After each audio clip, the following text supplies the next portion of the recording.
Nakakatuwa, no? Ang laki rin ang naitulong ni Meta sa kapaligiran natin. Lalo na tuwing umaga, wala ka na halos makita ang mga chismosa na nakatumpok dyan sa labas ng bahay nyo. Halos bihira na nga rin silang tumumpok dyan eh. Paano kasi? Mas gugustuhin pa nila na mag-isip ng content para sa reels nila maghapon.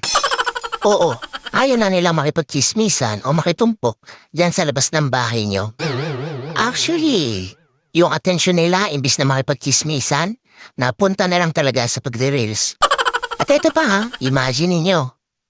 Kung dati, bumibili lang ng mga lutong ulam yung mga yan, na yun, sila na mismo ang nagluluto ng mga ulam.